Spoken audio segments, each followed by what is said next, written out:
Hello students, good afternoon सभी बच्चों को। कैसी चल रही है पढ़ाई आप लोगों की? अच्छी चल रही है। Dinesh Kumar good evening, Shekhar Awasthi good evening. तो आज हम जो बायोलॉजी का टॉपिक स्टार्ट करने जा रहे हैं, बहुत ही महत्वपूर्ण टॉपिक है। बायोलॉजी का बहुत इम्पोर्टेंट टॉपिक है, इसको आप लोग ध्यान से समझेंगे। वैसे तो पूरा ही आप लोग ध्यान से समझ रहे हैं, बहुत अच्छी बात है। मैसेज आपके आ रहे हैं, काफ़ी क्वेश्चन भी पूछ रहे हैं, बच्चे आंसर दे भी रहे हैं, अच्छा वर्क हो रहा है।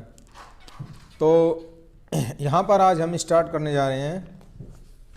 दर्शन कुमार गुड इवनिंग, पीयूष कुमार सिंह, नितिन वर्मा सभी को good evening, Sahil Khan good evening, कुमुद, दर्शन, दिनेश, शेखर, अनुराग सभी को। तो आनुवांशिकता के नियम से हम स्टार्ट कर रहे हैं। सबसे पहले मैं आपको आनुवांशिकता की परिभाषा बताऊंगा। आनुवांशिकता क्या होती है, सभी बच्चों ने सुना भी होगा और पढ़ा भी होगा। करण यादव नमस्कार भैया, संगम गुड इवनिंग। तो आनुवांशिकता क्या होती है? विज्ञान की वो शाखा होती है जिसके अंदर आनुवांशिक लक्षणों का एक पीढ़ी से दूसरी पीढ़ी के अंदर ट्रांसफ़र होता है। आप लोग जानते हो, जो भी नई जनरेशन होते हैं, जो भी बच्चे होते हैं या पेड़ पौधों के अंदर, उनके अंदर जो लक्षण होते हैं वो कहाँ से आते हैं?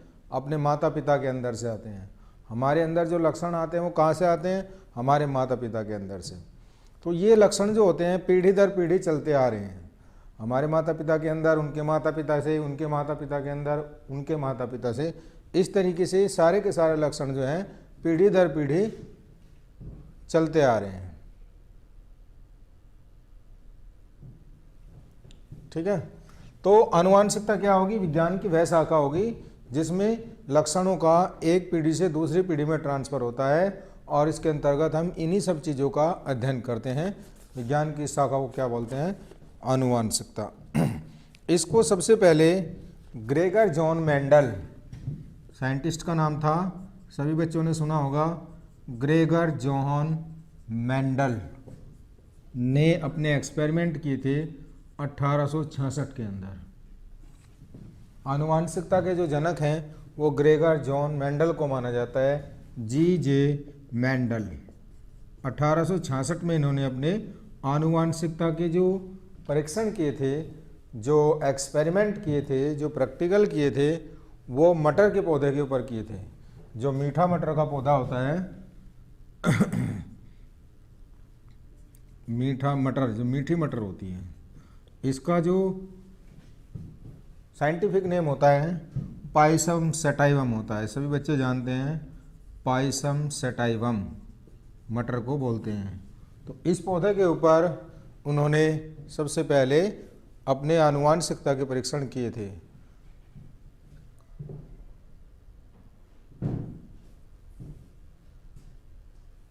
शेखर अवस्थी, हाँ, 1822 में हुआ था, सही बात है।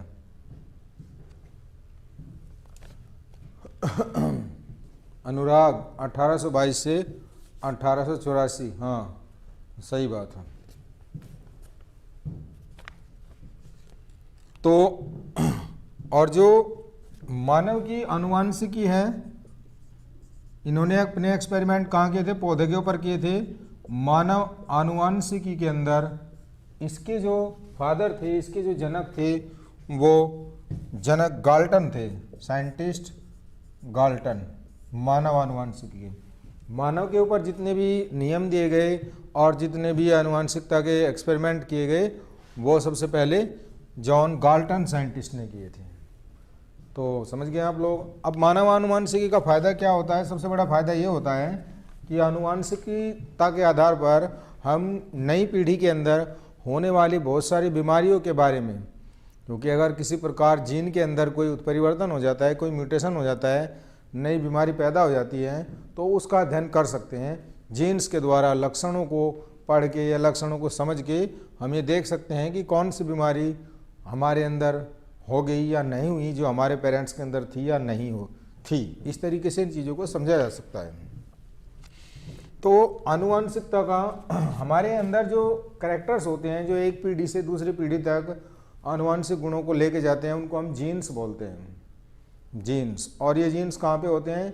ये क्रोमोसोम के अंदर पाए जाते हैं, गुणसूत्रों के अंदर पाए जाते हैं।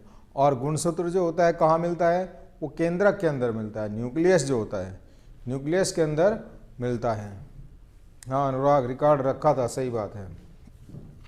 तो जो आनुवंशिकता का आनुवंशिकी का गुणसूत्र सिद्धांत क्या है? गुणसूत्रों से हम कैसे आनुवंशिकता को समझ सकते हैं? आनुवंशिकी का गुणसूत्र सिद्धांत, क्रोमोसोमल थ्योरी ऑफ हेरेडिटी।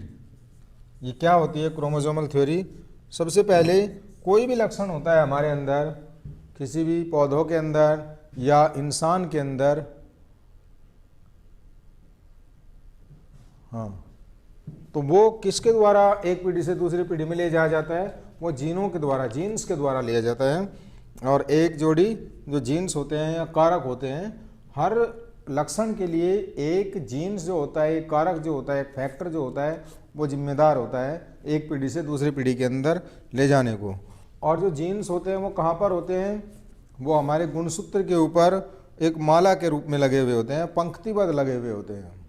जो जीन्स होते हैं गुणसूत्र के ऊपर सजे हुए होते हैं, जैसे माला के अंदर फूल लगे हुए होते हैं, इसी तरीके से जीन्स जो होते हैं गुणसूत्र के ऊपर एक पंक्तिबद्ध तरीके से लगे हुए होते हैं और एक पीढ़ी से दूसरी पीढ़ी में चले जाते हैं।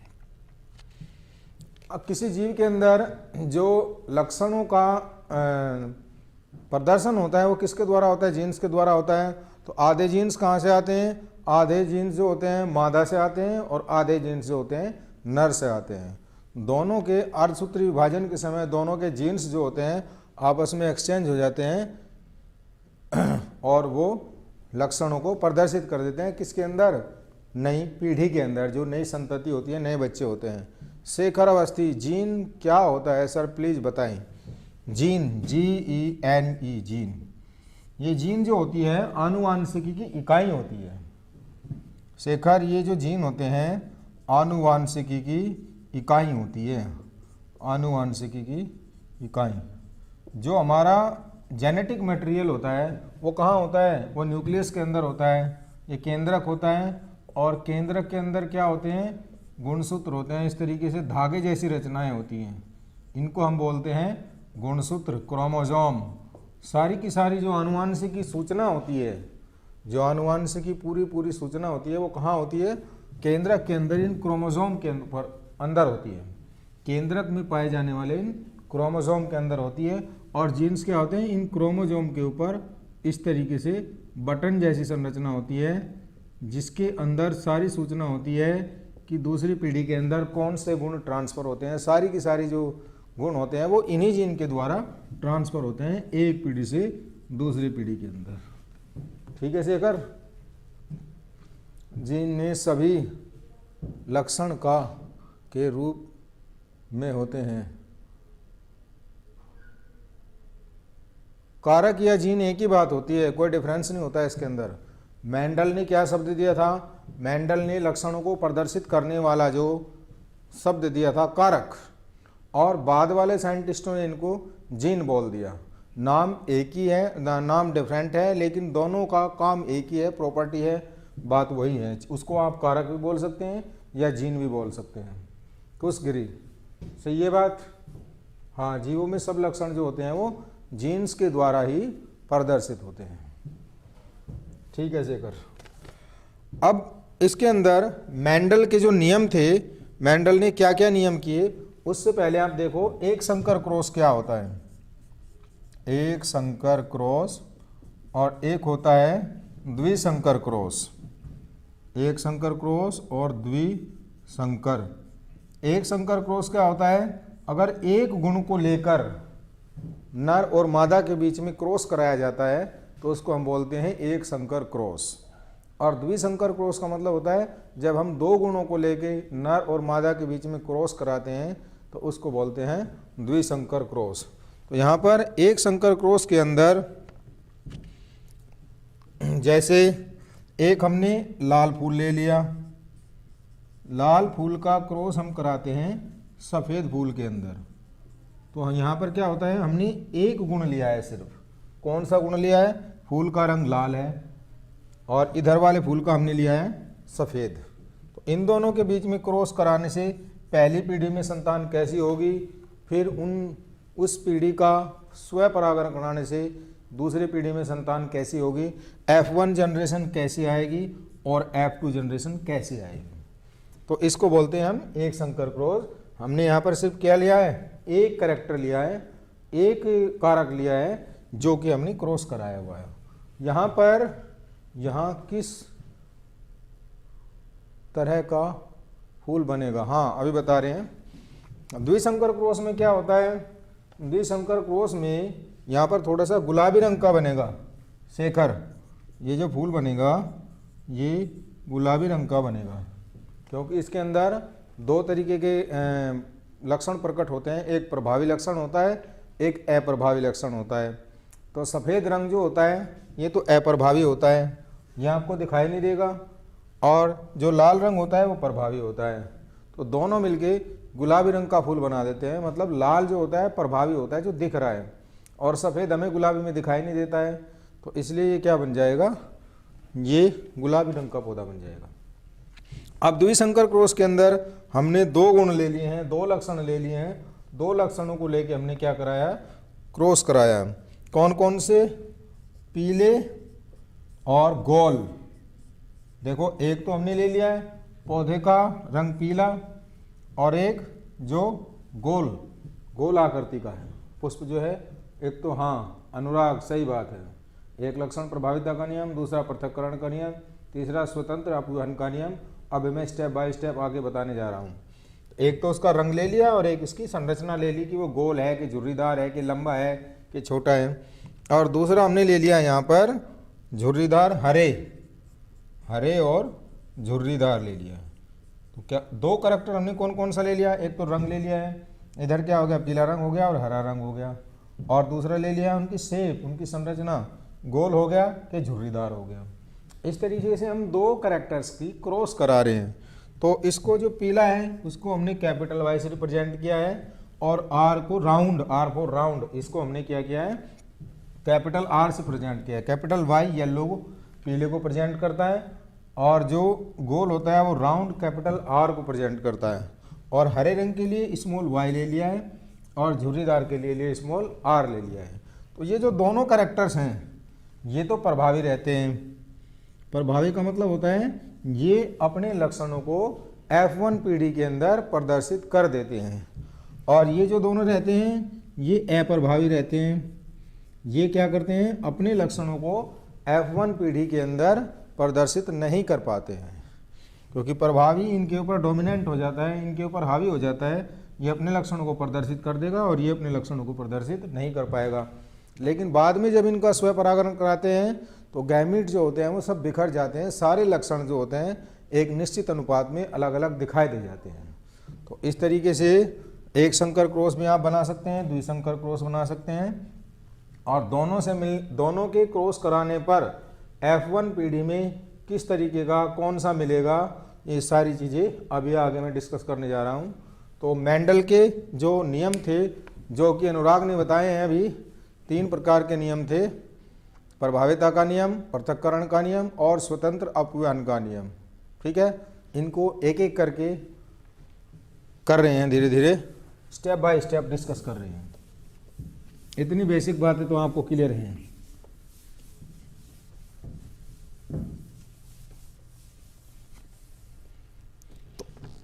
मेंडल के जो आनुवंशिकता के नियम हैं, फर्स्ट नंबर था प्रभाविता का नियम, लॉ ऑफ डोमिनेंस।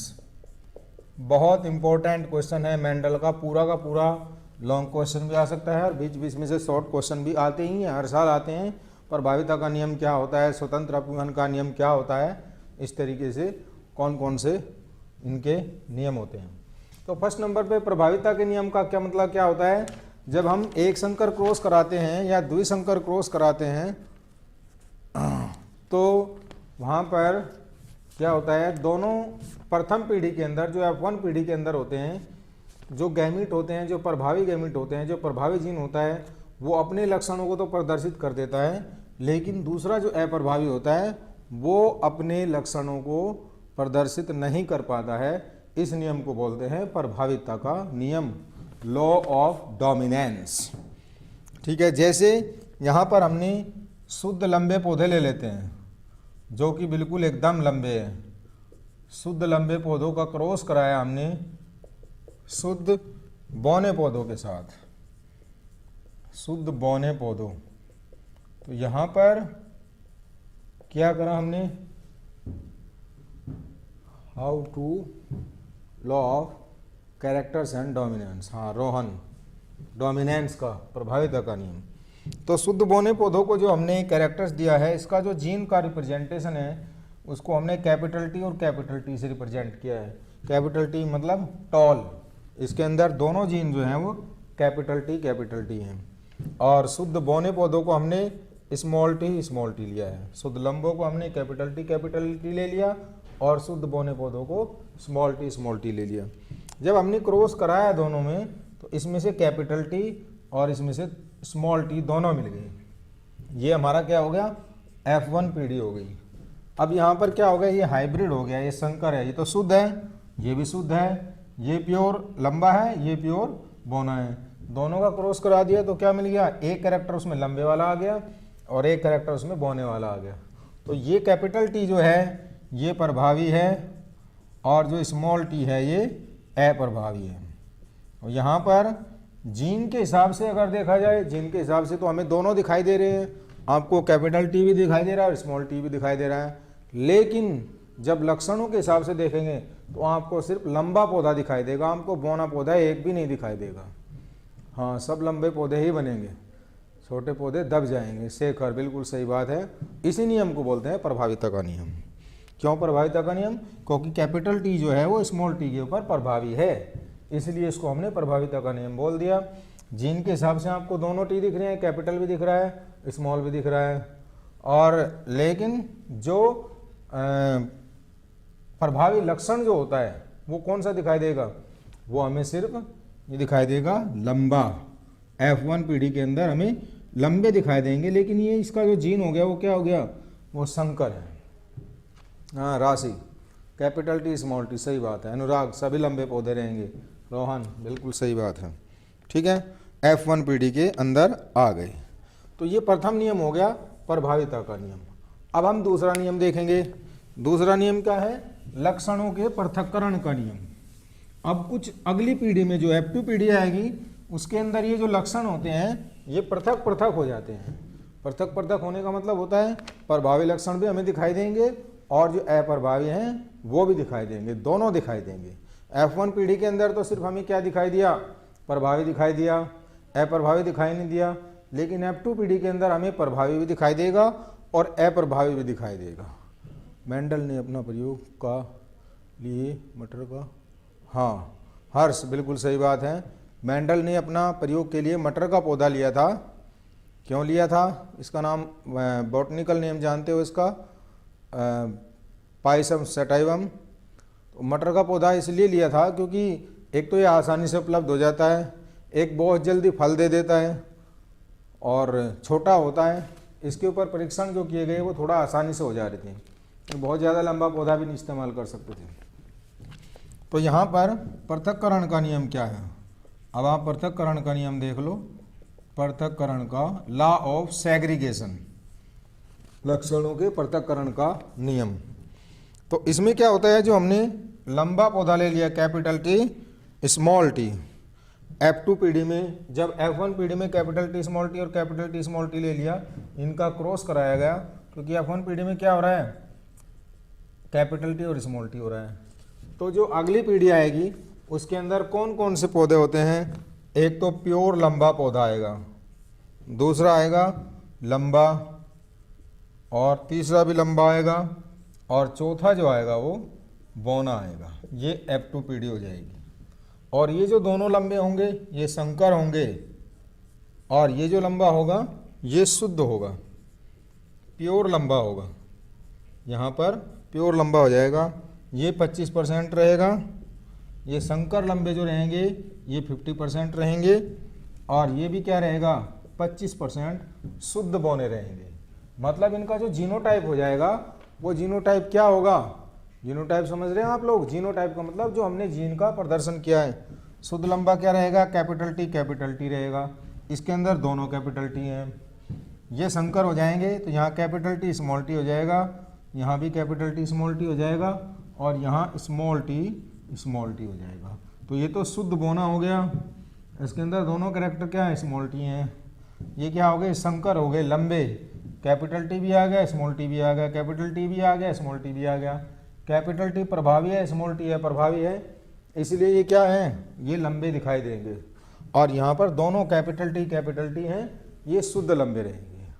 तो जो अनुपात संकर का मतलब होता है राशि दोनों को आपस में मिला देना। मेल गैमिट और फीमेल गैमिट को आपस में मिला देते हैं।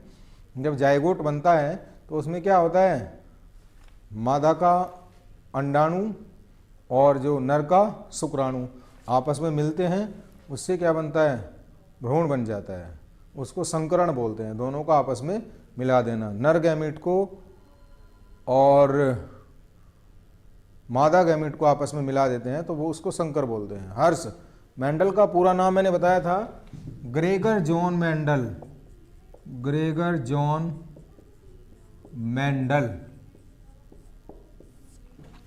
जी जे मेंडल बोल सकते हैं इसको, ठीक है राशि, जी जे मेंडल, ये होता है मेंडल का पूरा नाम। तो ये बन गया आपका पृथक्करण का नियम। यहाँ पर क्या पता चला आपको, दूसरा नियम क्या हो गया, दूसरा नियम ये हो गया कि F1 पीढ़ी से प्राप्त जो जीनोटाइप होता है, जो जीन होता है, जब उनका हमने क्या करा दिया, स्वयं परागण करा दिया, स्वयं क्रॉस करा दिया, सेल्फ क्रॉस कराया, मतलब इसका इसी के साथ क्रॉस करा दिया, एक ये ले लिया और एक ये ले लिया, तो उस केस में क्या होता है, उस केस में जो लक्षण होते हैं वो सब बिखर जाते हैं।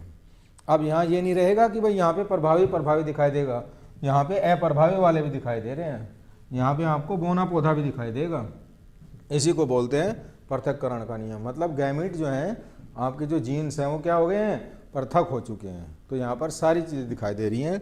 बस ध्यान क्या रखना है आपको, शुद्ध कितने हैं, शुद्ध तो लंबा एक है और शुद्ध बोना एक है, और बीच के जो संकर हैं हाइब्रिड हैं वो दोनों लंबे हैं, लेकिन उनका जीनोटाइप क्या है, capital T small T, capital T small T.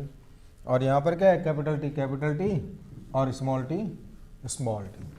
ठीक है, इस तरीके से ये हो गया दूसरा नियम, पृथक्करण का नियम। अब आता है तीसरा नियम। तीसरा नियम स्वतंत्र अपव्यूहन का नियम, लॉ ऑफ इंडिपेंडेंट असॉर्टमेंट, स्वतंत्र अपव्यूहन का नियम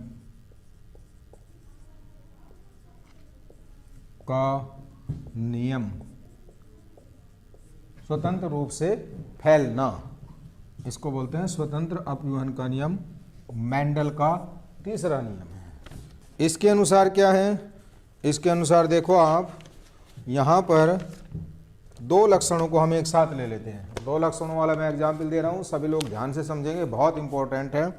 यहाँ पर मैं कौन कौन से ले रहा हूँ, गोल व पीला, ये दोनों क्या हैं, प्रभावी लक्षण हैं। इनका हमने क्रॉस कराया हरे एवं झुर्रीदार के साथ, हरा एवं झुर्रीदार, जो कि दोनों ही क्या हैं, अप्रभावी हैं। अप्रभावी का मतलब ये अपने आप को प्रदर्शित नहीं करेंगे, जबकि ये जो दोनों हैं गोल और पीला ये प्रदर्शित करेंगे। तो इसके लिए जो हमने जीनोटाइप ले लिया है, capital Y, capital Y, capital R, capital R. Capital Y means yellow, पीला, ठीक है जावेद आलम, कोई बात नहीं है, अभी समझो।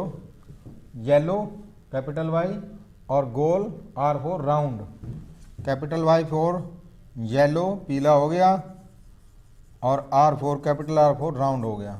ये दोनों क्या हो गए, प्रभावी हो गए, इसलिए हमने इनको कैपिटल ले लिया। हाँ अनुराग सही बात है।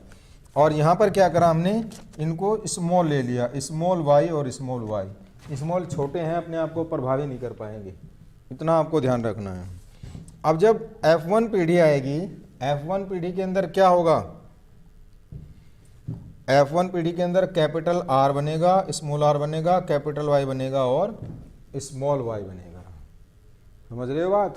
कैपिटल आर भी रहेगा, जैसे यहाँ से क्या रहेगा, यहाँ से तो एक गैमेट बन जाएगा कैपिटल वाई कैपिटल आर, यहाँ से बन जाएगा, यहाँ से पूरे से एक बन जाएगा into small Y small R, ये बन गया। इसको प्रदर्शित कर दिया आपने इस तरीके से। वाई को पहले भी लिख सकते हैं capital Y capital R small R, ये बन गया आपका F1 पीढ़ी के अंदर। F1 पीढ़ी के अंदर आपको क्या दिखाई दे रहा है, डोमिनेंट कैपिटल वाई और कैपिटल आर, मतलब कौन सा दिखाई देगा, गोल व पीला, क्योंकि ये डोमिनेंट है, ये डोमिनेंट है इसलिए आपको गोल व पीला दिखाई देगा।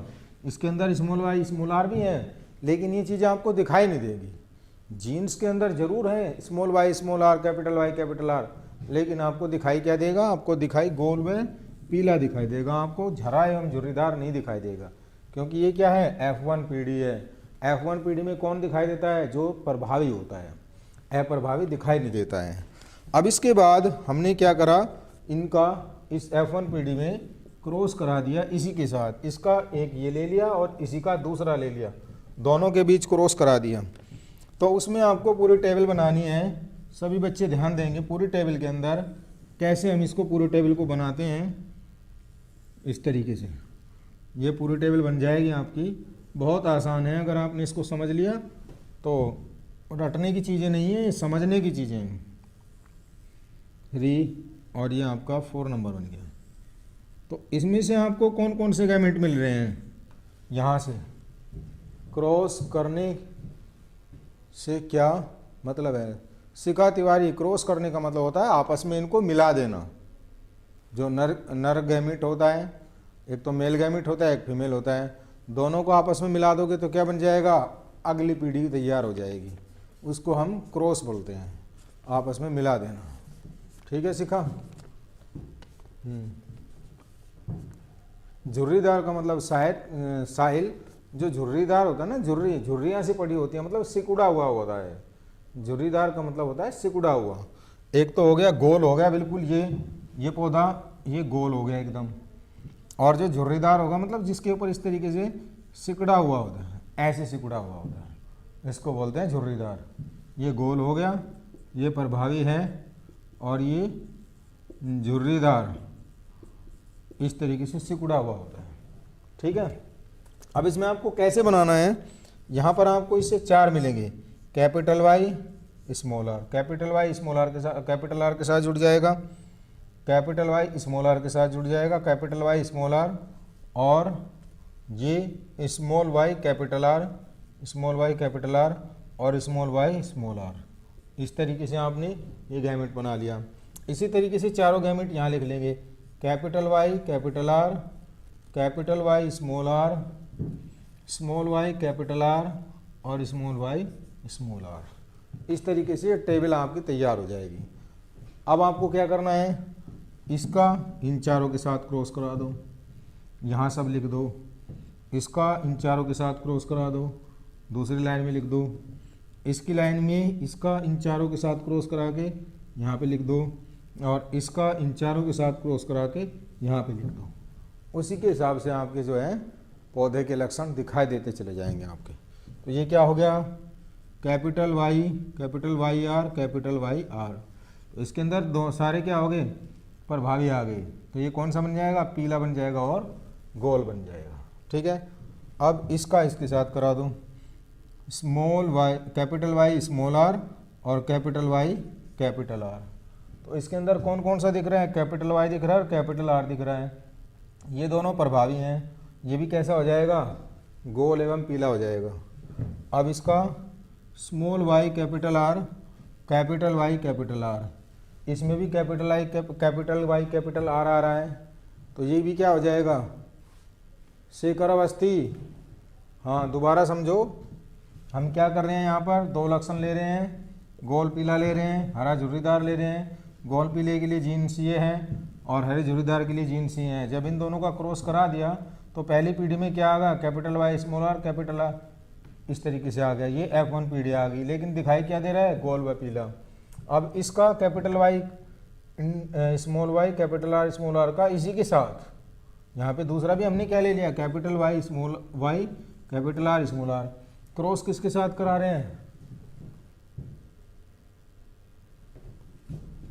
क्रॉस किसके साथ करा रहे हैं, capital Y small Y, capital R small R, इन दोनों का क्रॉस करा रहे हैं। ऐसे कर, ध्यान से देखो। तो इस तरीके से इससे 4 गैमेट मिले हमें। कौन कौन से मिले, कैपिटल वाई का कैपिटल आर के साथ, capital Y capital R, capital Y का स्मॉल आर के साथ, capital Y small R, small Y capital R के साथ, स्मॉल वाई कैपिटल आर के साथ, स्मॉल वाई स्मॉल आर के साथ, स्मॉल वाई स्मॉल आर के साथ, और 4 ही इससे मिल जाएंगे। तो एक 4 को हमने इधर लिख लिया और एक 4 को इधर लिख लिया इस टेबल को बनाने के लिए, ठीक है।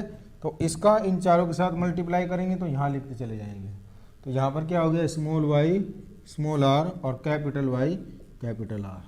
तो ये आपको क्या दिख रहा है, यहाँ पर दिखाई दे जाएगा। ये सारे के सारे क्या आ रहे हैं, कैपिटल वाई कैपिटल आर हैं, मतलब ये गोल और पीले रहेंगे, क्योंकि यहाँ पर ये डोमिनेंट है, प्रभावी है। अब इसका इन चारों के साथ कराएंगे इस तरीके से, capital Y capital R capital Y small R. अब इसका capital Y small R capital Y small R. ये टेबल बनाना बहुत इम्पोर्टेंट है। अगर ये टेबल आप लोग समझ जाओगे तो ये चीज़ें बहुत आसान हो जाएंगी। दूसरे नंबर पे यहाँ पर स्मॉल वाई कैपिटल आर और कैपिटल वाई स्मॉल आर, ठीक है। इसके बाद यहाँ पर small Y small R capital Y small R, ठीक है। शेखर समझ रहे हो, हाँ हाँ, बस ये सही बात है। अगर इस थोड़ा सा ध्यान देने वाली बात है। अब तीसरे नंबर पे क्या करना है आपको, इसका राशि समझ आ रही है बात, कैपिटल वाई को सबसे मल्टीप्लाई कर देना है। तो capital Y capital R small Y capital R, यहाँ पर capital Y small R small Y capital R, यहाँ पर small Y capital R small Y capital R, यहाँ पर small Y small R small Y capital R, ठीक है। अब इसके बाद capital Y capital R small Y small R, ठीक है। ये बन जाएगा आपका capital Y small R small Y small R, small Y capital R और स्मॉल वाई स्मॉल आर, और small Y small R small Y small R. ये सिर्फ एक बनेगा, सिर्फ एक बना है जिसके अंदर स्मॉल वाई स्मॉल आर आ रहा है। समझ रहे हैं सभी बच्चे। तो इसके अंदर जो टोटल निकल के आए हैं वो 16 का हमने निकाल लिया है, 4 और 4 4 चौक 16। इसके अंदर जो टोटल अनुपात निकल के आएगा आपका वो क्या रहेगा, पीला गोल, जो पीला गोल बनेगा आपका वो कितने रहेंगे, संख्या में 9 रहेंगे। जो हरा गोल रहेगा वो आपका क्या रहेगा, वो 3 रहेंगे, और जो पीला झुर्रीदार रहेगा वो रहेगा आपका 3, और जो हरा झुर्रीदार रहेगा वो आपका सिर्फ 1 है। यहाँ पर 1 बन रहा है, 9 3 3 1। तो द्विसंकर क्रॉस का जो अनुपात होता है वो कितना हो गया, 9 3 3 1। द्विसंकर क्रॉस का आपसे अनुपात पूछा जाएगा, हाँ, जो क्या हो जाएगा 9:3:3:1, 9:3:3:1। सभी बच्चे समझ रहे हैं, किसी को कोई प्रॉब्लम हो? वेरी गुड ऋतिक, बहुत अच्छा। अनुराग बिल्कुल सही है, संजीव सही है, राशि सही है, हाँ बिल्कुल सही चल रहा है।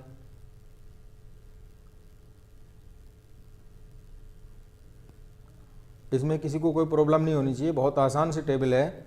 अगर ये बनानी है आपने तो ये सारे क्वेश्चन जो हैं इस तरीके से सॉल्व हो जाएंगे। रोहन बिल्कुल सही है, ठीक है।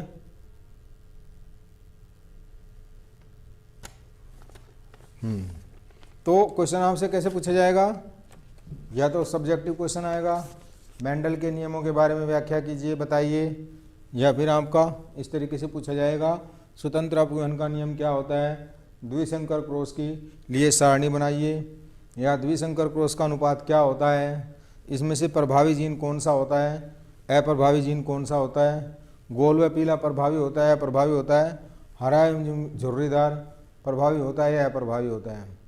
इस तरीके से आप पूरी टेबल बना के पूरे क्वेश्चन को सॉल्व कर सकते हैं। बहुत आसान चीज़ है, एक बार समझ में आ गया तो।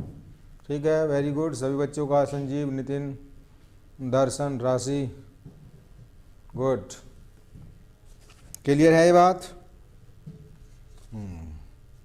चलो अब आगे बढ़ते हैं।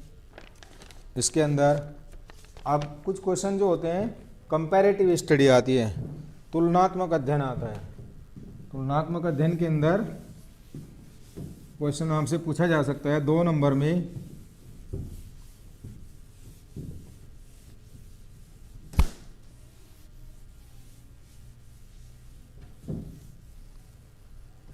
प्रभावी और अप्रभावी लक्षण के बीच में क्या अंतर होता है और क्या क्या होते हैं प्रभावी और अप्रभावी लक्षण। तो प्रभावी लक्षण कौन से होते हैं? प्रभावी लक्षण वे होते हैं जो अपने आप को F1 पीढ़ी के अंदर दिखा देते हैं, और अप्रभावी होते हैं जो अपने आप को F1 पीढ़ी के अंदर नहीं दिखाते हैं। तो मटर के पौधे में उसका एग्जाम्पल एक दे सकते हैं, लंबापन या पीलापन या फिर गोल, ये सब क्या है? प्रभावी हैं। और इधर अप्रभावी में आपका कौन कौन सा रह जाएगा? बौनापन या आपका जो झुर्रीदार या हरा, ये सब चीज़ें क्या आ जाएंगी? अप्रभावी के अंदर आ जाएंगी। अब इसके अंदर एक अंतर और आता है, जीनोटाइप क्या होता है? जीनोटाइप या फिनोटाइप, दोनों के बीच में क्या क्या अंतर होता है? जीनोटाइप का मतलब होता है, हाँ अनुराग बिल्कुल सही बात है, समयुग्मजी और विषमयुग्मजी। जीनोटाइप जो हमें जीन्स दिखाई देते हैं, जीन्स को अगर हम देखते हैं उनको हम बोलते हैं जीनोटाइप। जैसे small Y small I, capital R, small R, capital Y, ये सब क्या हैं? ये जीनोटाइप हैं, मतलब ये जीन्स हैं, ये हमें जीन्स दिखाई दे रहे हैं। और अगर हम इनके लक्षणों की बात करें तो हम उसको बोलेंगे फिनोटाइप, जो हमें दिखाई देते हैं। जैसे लंबापन दिखाई देता है हमें बौनापन दिखाई देता है, हमें और क्या दिखाई देता है?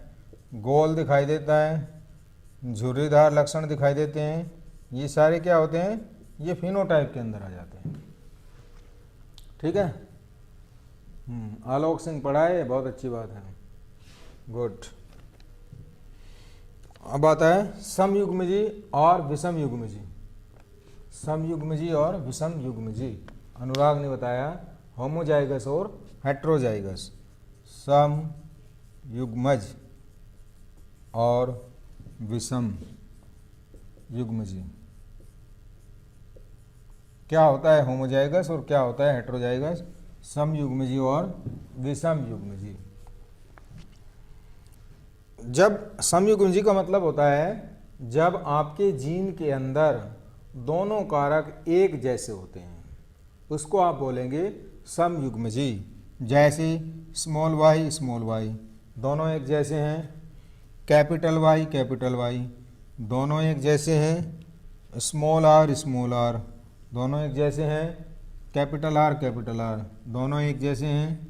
लक्षण कुछ भी हो वो एक अलग बात हो जाती है, लेकिन दोनों के अंदर जो जीन के अंदर जो दोनों कारक होते हैं जिनको हम एलील बोलते हैं, ये दोनों एक जैसे हों तो उसको हम समयुग्मजी बोलते हैं। हाँ शेखर वाई सही बात है। और ये विषमयुग्मजी होता है, इसके अंदर दोनों डिफरेंट हो जाते हैं। जैसे capital Y small Y, capital R small R, capital T small T. ठीक है, ये क्या हो जाते हैं? ये विषमयुग्मजी हो जाते हैं, जिनके अंदर दोनों टाइप का होता है, प्रभावी भी होता है और अप्रभावी भी होता है। कैपिटल वाई प्रभावी है, स्मॉल वाई अप्रभावी है, कैपिटल आर प्रभावी है, स्मॉल आर अप्रभावी है। नितिन यादव सही है, कैपिटल टी प्रभावी है, स्मॉल टी अप्रभावी है। इस तरीके से आप डिफरेंस दे सकते हैं दोनों के अंदर। शेखर अवस्थी सही बात है, ये सारे के सारे विषमयुग्मजी हैं। क्वेश्चन आपसे पूछा जाता है। अब हम इस चैप्टर के बहुत इंपॉर्टेंट टॉपिक के ऊपर जा रहे हैं। एक तुलनात्मक टेबल से मैं पूरे क्वेश्चन को एक्सप्लेन करूंगा। इंपॉर्टेंट चीज़ क्या है? डीएनए और आरएनए। तो ये बच्चा बताएगा डीएनए होता क्या है और आरएनए क्या होता है।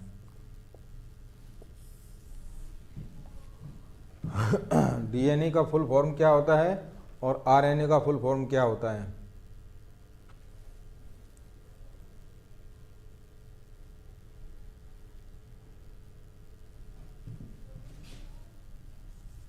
डीएनए होता है डीऑक्सी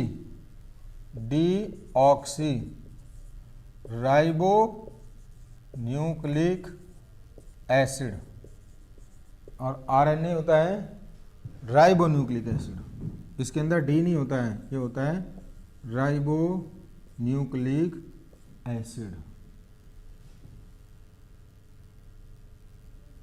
हाँ कुमुद, स्पेलिंग गलत है भाई, स्पेलिंग जरूर सही करो। राइबो में आर वाई नहीं आएगा। और जो मैंने सामने बोर्ड पे लिखा है इसको देखो, अगर ऐसा लिखोगे तो नंबर कट जाएंगे। पेपर के अंदर आपकी जो स्पेलिंग है वो बिल्कुल सही होनी चाहिए। Ribo nucleic acid, LEIC, ribo nucleic acid. तो नाम से आपको दिख रहा है न्यूक्लिक एसिड। न्यूक्लिक का मतलब न्यूक्लियस के अंदर, और एसिड होते हैं। एसिड की हाँ सेकर हो जाता है, कोई बात नहीं, लेकिन सही भी आना चाहिए आप लोगों को। इतनी भी जल्दी क्या है, सोच सोच के लिखो। हाँ तो ये क्या हो गया, राइबो न्यूक्लिक अम्ल। तो इसके अंदर जो न्यूक्लिक का मतलब होता है न्यूक्लियस के अंदर हो गए, और एसिड का मतलब ये एसिड होते हैं। यहाँ भी न्यूक्लिक का मतलब न्यूक्लियस के अंदर हो गए एसिड। तो पहली बात तो इस नाम से क्लियर हो गया आपको, ये कहाँ होते हैं, ये न्यूक्लियस के अंदर पाए जाते हैं। अगर आपसे क्वेश्चन पूछा जाए कि भाई डीएनए और आरएनए कहाँ होते हैं, तो नाम से आपको क्लियर होता है कि ये न्यूक्लियस के अंदर पाए जाते हैं, केंद्रक के अंदर पाए जाते हैं। और डीएनए क्या होता है, हमारा जेनेटिक मटेरियल होता है, आनुवांशिक इकाई होती है। क्रोमोसोम होता है, क्रोमोसोम के अंदर क्या होते हैं, जीन्स होते हैं, और जीन्स के अंदर जो होता है वो डीएनए होता है। डीएनए सबसे छोटी इकाई होती है आनुवांशिकी की, जो कि एक पीढ़ी से दूसरी पीढ़ी में ट्रांसफ़र होती रहती है। ठीक है, तो सबसे पहले तो आप इसका पूरा नाम दे देंगे, फुल फॉर्म लिख देंगे, राशि डीऑक्सी राइबो न्यूक्लिक एसिड यहाँ लिख देंगे, और राइबो न्यूक्लिक एसिड यहाँ लिख देंगे। पहला पॉइंट। दूसरा पॉइंट, ये कहाँ होता है, मुख्य रूप से गुणसूत्रों के अंदर होता है, गुणसूत्र। और गुणसूत्र कहाँ होते हैं, केंद्रक के अंदर होते हैं। अभी मैंने बताया ये होता है आपका न्यूक्लियस, केंद्रक। इसके अंदर जो धागे जैसी रचना होती है इनको हम गुणसूत्र कहते हैं। और अभी बताया था मैंने, अनुराग आनुवांशिकता की खोज करने वाले साइंटिस्ट का नाम था मेंडल। स्टार्टिंग जो करी थी सबसे पहले मेंडल ने करी थी। बाद में बहुत सारे साइंटिस्ट आए जिन्होंने अपना अपना योगदान दिया, लेकिन अगर आप खोज की बात कर रहे हो तो वो मेंडल थे। और गुणसूत्र के अंदर, न्यूक्लियस के अंदर, केंद्रक के अंदर गुणसूत्र होते हैं, और गुणसूत्रों के ऊपर क्या लगे रहते हैं, जीन लगे रहते हैं, बटन जैसी संरचना होती है। और इन जीन के अंदर जो होता है वो हमारा डीएनए होता है। तो आप ऐसे बोल सकते हो कि डीएनए कहाँ होता है, न्यूक्लियस के अंदर होता है, केंद्रक के अंदर होता है। सारी चीज़ें केंद्रक के अंदर हो रही हैं, और ये न्यूक्लियस के अंदर होती हैं। कुछ मात्रा में हरित लवक के अंदर भी पाए जाते हैं, और कुछ मात्रा में आपके माइटोकॉन्ड्रिया के अंदर भी पाए जाते हैं। माइटोकॉन्ड्रिया जानते हो, एनर्जी का पावर हाउस बोलते हैं इसको। माइटोकॉन्ड्रिया को एनर्जी का पावर हाउस बोलते हैं, क्योंकि एटीपी का निर्माण यहीं पर होता है। सारा का सारा जो भी बॉडी के लिए एनर्जी डेवलप होती है, निर्माण होती है, वो कहाँ होता है, माइटोकॉन्ड्रिया के अंदर। दूसरा नंबर, ये कोशिका द्रव के अंदर होते हैं। ये केंद्रक के अंदर नहीं होते हैं, ये कोशिका द्रव के अंदर होते हैं। और इनमें क्या होता है, एक अणु जो होता है वो द्विश्रृंखला युक्त होता है, उसकी 2 श्रृंखला होती हैं। हाँ कुमुद, पावर हाउस एनर्जी का, सही बात है शेखर। एक अणु जो होता है वो तो द्विश्रृंखला होती है, उसके ऊपर 2 श्रृंखला होती है। और जो दूसरा अणु होता है उसके ऊपर क्या होते हैं, बहुत सारे न्यूक्लियोटाइड्स लगे होते हैं, अधिक मात्रा में न्यूक्लियोटाइड होते हैं। और इसके अंदर एक अणु श्रृंखला एक श्रृंखला युक्त होता है। एक अणु एक श्रृंखला, सिर्फ एक श्रृंखला होती है, दो नहीं होती है, ठीक है, जिस पर न्यूक्लियोटाइड्स लगे थे। यहाँ तो न्यूक्लियोटाइड कहाँ लगेंगे, जो द्विश्रृंखला वाला होता है, जिसके पास दो श्रृंखला होती है। और जो आरएनए के अंदर न्यूक्लियोटाइड लगेंगे वो कहाँ लगेंगे, एक श्रृंखला वाले अणु के ऊपर, ठीक है। इसके अंदर जो नाइट्रोजनस क्षार होते हैं वो कौन कौन से होते हैं, एडेनिन, ग्वानिन और साइटोसिन और आपका थायामिन, ये चार होते हैं इसके अंदर। इनको कैसे रिप्रेजेंट करते हैं, A G, capital A G T C, A for adenine, G for guanine, हाँ पिरिमिडिन होते हैं अनुराग, सही बात है, टी फॉर थायामिन और सी फॉर साइटोसिन। जबकि आरएनए में क्या होता है, आरएनए में ए सी जी यू, थायामिन के स्थान पर क्या हो जाता है, यूरेसिल हो जाता है। एडेनिन, साइटोसिन, ग्वानिन और यूरेसिल, यहाँ पर क्या होता है, यूरेसिल के स्थान पर थायामिन होता है, ठीक है। समझ रहे हैं आप, पूछा जाता है आपसे कि क्वेश्चन कौन कौन से न्यूक्लियोटाइड होते हैं, एटीजीसी, एटीजीसी का पूरा नाम बताइए, यू का पूरा नाम बताइए, यूरेसिल कहाँ होता है, आरएनए में होता है, डीएनए में होता है, थायामिन कहाँ होता है, आरएनए में होता है, डीएनए में होता है। तो क्वेश्चन कैसे भी करके पूछा जा सकता है आपसे, सारी चीज़ें अगर आपको आती हैं तो फिर क्वेश्चन का आंसर देना बहुत आसान है। और इसके अंदर जो शुगर होती है, जो शर्करा होती है डीएनए के अंदर, वो कौन सी शर्करा होती है, कोई बच्चा बताएगा जरा, डीएनए के अंदर जो शुगर होती है, जो शर्करा होती है, वो कौन सी होती है, और आरएनए के अंदर कौन सी होती है, बताओ जल्दी, 5 सेकंड के अंदर, I am waiting.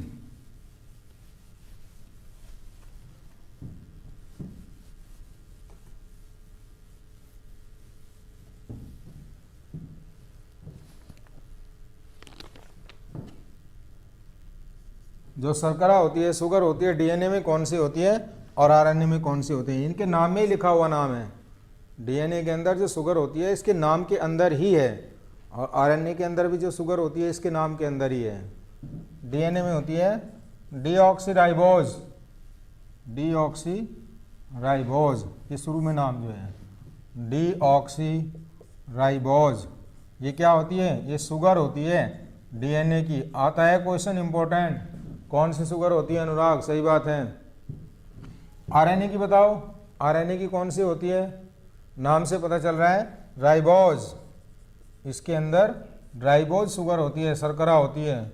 Important question है, दोनों तरीके से क्वेश्चन पूछा जा सकता है। डीएनए के अंदर कौन सी शर्करा होती है और आरएनए के अंदर कौन सी शर्करा होती है। डीएनए के अंदर डीऑक्सीराइबोज होती है और आरएनए के अंदर राइबोज होती है, ठीक है।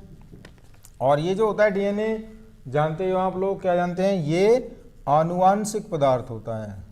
आनुवांशिक पदार्थ का मतलब पीढ़ी से माता पिता के जो लक्षण संतान के अंदर लेके जाता है वो डीएनए ही लेके जाता है। DNA is the genetic material, ultimate genetic material, ठीक है। और आरएनए के अंदर कौन सा होता है, ये प्रोटीन संश्लेषण का काम करता है। आरएनए का काम जो होता है वो प्रोटीन संश्लेषण का काम होता है, ठीक है। प्रोटीन संश्लेषण का मतलब क्या होता है, प्रोटीन संश्लेषण का मतलब होता है शरीर के अंदर प्रोटीन का निर्माण। हमारे शरीर के अंदर आप लोग जानते हो प्रोटीन सबसे अधिक मात्रा में होता है। प्रोटीन, ब्लड आपका प्रोटीन है, जितने भी एंजाइम्स हैं वो प्रोटीन है, आपकी स्किन जो है वो प्रोटीन है, आपके हेयर जो है वो प्रोटीन है, और जो हार्मोन्स होते हैं उनमें भी अधिकांश जो होते हैं वो प्रोटीन्स होते हैं। तो प्रोटीन की शरीर को सबसे ज़्यादा आवश्यकता होती है। अगर शरीर के अंदर प्रोटीन्स नहीं है तो शरीर जो होता है बहुत जल्दी वीक हो जाता है, कमज़ोर हो जाता है, स्किन ढीली पड़ जाती है, शरीर में हेयर फॉल हो जाता है। तो जो जितना भी प्रोटीन बनता है वो कैसे बनता है, वो आरएनए के द्वारा बनता है। कैसे, डीएनए मैसेज देता है, डीएनए का काम होता है कैरेक्टर्स को एक पीढ़ी से दूसरी पीढ़ी के अंदर ले जाना। वहाँ पे ये मैसेज देता है कि शरीर के लिए कौन से प्रोटीन की कितनी आवश्यकता है, और ये मैसेज जाता है आरएनए के पास, और आरएनए जो होता है वो प्रोटीन को सिंथेसिस करता है। तो इतना पोर्शन आप पढ़ेंगे इसको, इसके जो क्वेश्चन दिए हुए हैं विद्या क्वेश्चन बैंक के अंदर उनको